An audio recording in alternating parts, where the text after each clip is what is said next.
بعض آدمی کسی کے ہاں دعوت میں چلا جائے تو ڈونگوں میں دھوئیں نکال دیتا. اپنے گھر بڑے حساب سے کھاگا کہ ذرا ہاں بس بہت ہے, بس ایک یا دو بوٹی کھاگا, اس سے زیادہ نہیں کھاگا. اسے پتا 200 روپے کلو آ رہا. مگر جب کسی کے ہاں شادی میں بیٹھ جائے گا تو ڈونگوں میں دھوئیں نکال دیتا. دھوئیں اے لوگوں یہ بھی ناجائز ہے. جو تیرا کھانے کی لمٹ ہے اس لمٹ میں کھا, دوسرے کے گھر بھی. اس لیے کہ دوسرے نے جو انتظام کیا ہے, 1500 لوگوں کا انتظام ہوتا نا بھائی, میرے یہاں 1500 لوگ ہوں گے تو 1500 لوگوں کا اس خوراک کا انتظام کرتا جو خوراک گھر پہ کھائی جاتی ہے. وہ ناکے والی خوراک کا انتظام نہیں کرتا.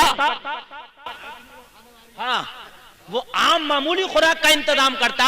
ارے یار باورچی سے حساب لگواؤ, 1500 لوگوں کا کھانا کھایا جائے گا, کتنا اٹھے گا؟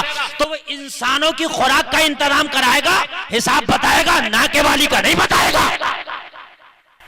بعض آدمی 2.5 کلو پہ ہاتھ پھیر رہا, سمجھ رہے ہیں, موٹا موٹا کھا رہا, باقی سب ٹیبل کے نیچے.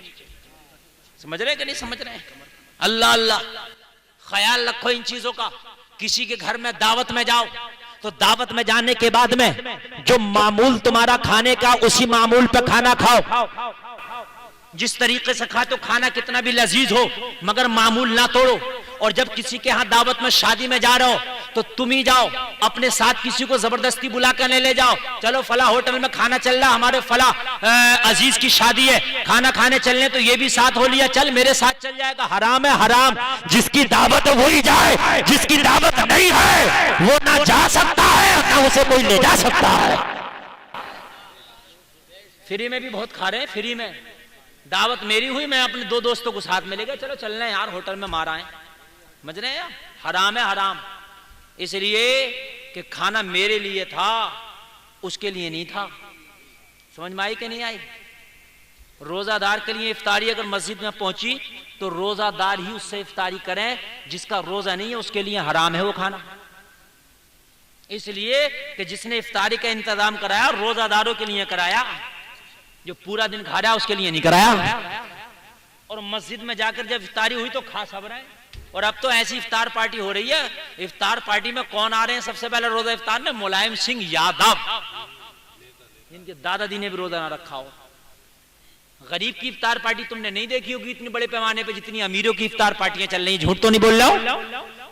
ہمارے مسلمانوں کو بھی نہ ہو کیا گیا, دکھاوا ان کا اتنا بڑا ہو گیا. افطار پارٹی کرا رہا تو ان کی کرا جو غریب ہیں, جو اوریجنل میں اچھا نہیں کھا پاتے ہیں, ان کی کیوں کرا رہا؟ نیتاؤں کی جنہوں نے کبھی روزہ رکھ کے نہیں دیکھا ہوتا کیسا.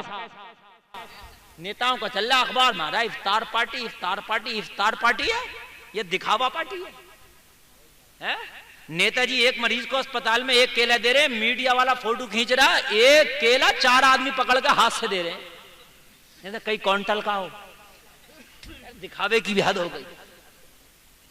انسان اور جانوروں کا فرق بتا رہا ہوں. اچھی لگ رہی ہے تقریر؟ ماشاءاللہ ماشاءاللہ, بہت اچھا آپ سن رہے ہیں. بس سنیے, تھوڑی دیر اور آپ کی خدمت کروں میں, اور اللہ عمل کی توفیق عطا فرمائے. اللہ کی قسم میرا تقریر کا مقصد صرف اور صرف یہ رہتا ہے کہ میری قوم کی اصلاح ہو جائے. اگر آپ نے حلال کھانا شروع کر دیا تو خدا کی قسم ساری سمسیائیں ختم ہو جائیں گی. اگر حلال کھانا شروع کر دیا تو ساری سمسیائیں دور ہو جائیں گی. مین چیز یہ ہے کہ حلال نہیں کھا رہے ہیں ہم, کہیں نہ کہیں حرام ہے ہماری روزی میں. غور تو کیجئے, غور تو کرو.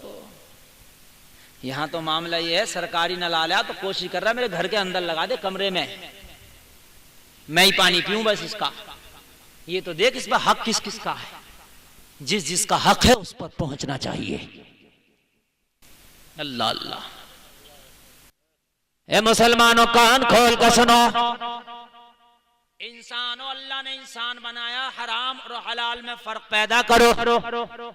جس دن آپ نے حرام اور حلال میں فرق پیدا کرنا شروع کر دیا اس دن سچے انسان نظر آؤ گے. سبحان اللہ سبحان اللہ. نہیں نظر آ رہے ہیں. سمجھ رہے ہیں کہ آپ نہیں سمجھ رہے؟ بات سمجھ رہے ہیں کہ نہیں سمجھ رہے؟ پتہ نہیں چل رہا ہے. ہائے ہائے, پتہ ہی نہیں ہے. معاملہ بڑا عجیب سا ہو گیا یار. جانوروں میں کوئی مر جائے تو انہیں بھی کوئی ٹینشن نہیں, اور ہم میں بھی کوئی مر جائے تو ہم میں بھی کوئی ٹینشن نہیں.